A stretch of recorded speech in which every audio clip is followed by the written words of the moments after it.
Hello, friends. I hope you're all at home and that you and your family are all safe and healthy and well supplied with everything you need.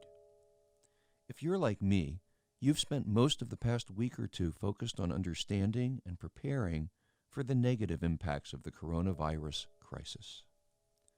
But now that we're all settling in for this enforced quiet time, I wanted to share some other thoughts about the virus, about the lessons it may have to teach us, about the opportunity for change it offers us, about the challenge it has laid in front of us.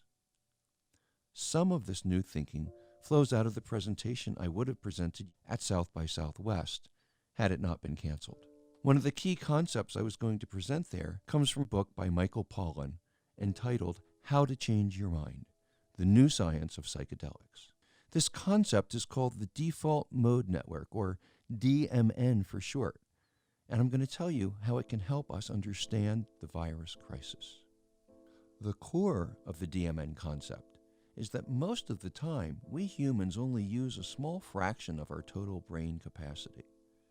And the parts of our brain that are active are usually only talking to 2 or 3 other parts of the brain that are directly adjacent. Now, these are the parts of our brain that are most responsible for executive decision-making and execution. Where are my keys? Am I on time? Is this the right turn? Out of necessity, our brain usually filters out much of what it's able to perceive. Otherwise, we'd just be sitting around in a state of perpetual wonder. Nothing would ever get done. However, it's possible to manipulate our brains and disengage them from the DMN. And over the millennia, human beings have developed a wide array of techniques to accomplish this objective. They include, but aren't limited to, chanting, meditation, prayer, drumming, ecstatic dance, hypnosis, psychotherapy, and they also include psychoactive plants.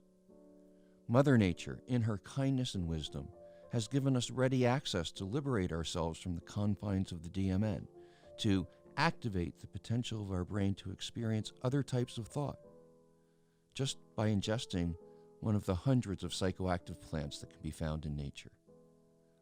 Cannabis is one of those plants. Psilocybin is another. Peyote is yet another, and there's literally hundreds and hundreds more. The process of brain activation that these plants generate can be seen in electronic scans of brain activity. On the left-hand side of the screen is an image of a baseline brain, a brain unaffected by any psychoactive substances, with the activity of the DMN, the default mode network, indicated in a narrow band of activity that you can see circling the perimeter of the brain. Now on the right-hand side is a brain activated with psilocybin. You can see parts of the brain that never talk to each other, that never shared information with each other in baseline conditions, are chattering away. That's what that web of interconnecting lines shows you. And as they chatter away, they're unleashing powerful brain functions that are normally suppressed. This new place that the brain goes to can be extraordinarily powerful and exceptionally valuable. The ancient Toltecs of Mexico, who used a great many psychoactive plants in their rituals, called it the dream of the world. And they believed that the dream of the world is made up of all of the individual dreams of all of the people in the world and all of the people who have ever been in the world.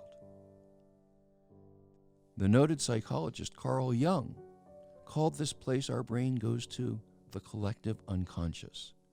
And Jung believed the collective unconscious contains all of the collective psychic memory of all of our ancestors.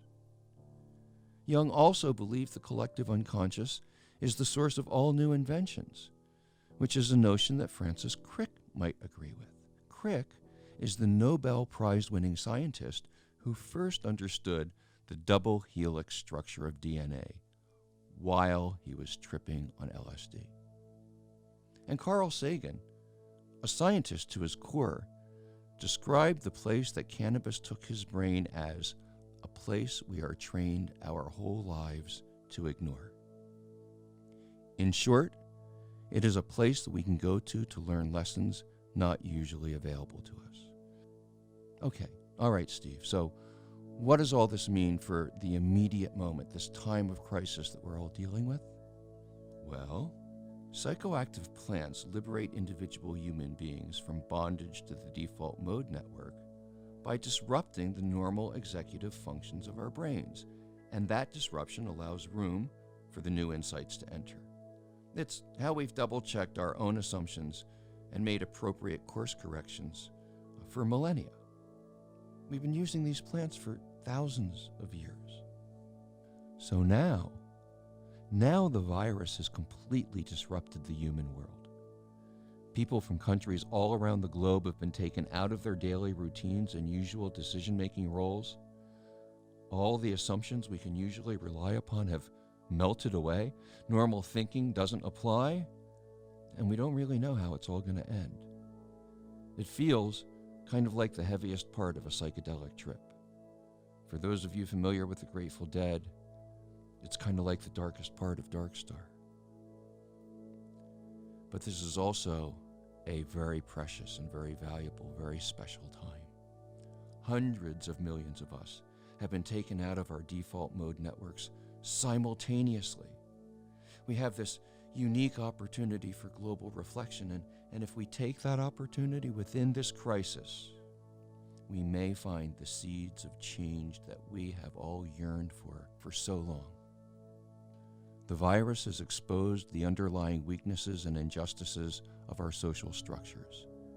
It's clear the old way will no longer work, but the new path remains uncharted. It's a confusing, terrifying time. But it's also a time pregnant with the possibility of long overdue transformations. And as I contemplate the coming months, I'm reminded of one of the lessons that I've learned from my journeys with visionary plants. And that's that you have to be willing to travel through some darkness if you hope to find the light. You have to learn how not to run from your demons, but to turn your eyes fearlessly into their faces. And to learn that when you do that, when you do confront your demons, when you look them in the eyes, you receive revelations from the force that binds the universe together. And those revelations are more powerful than any demon. They melt them right away.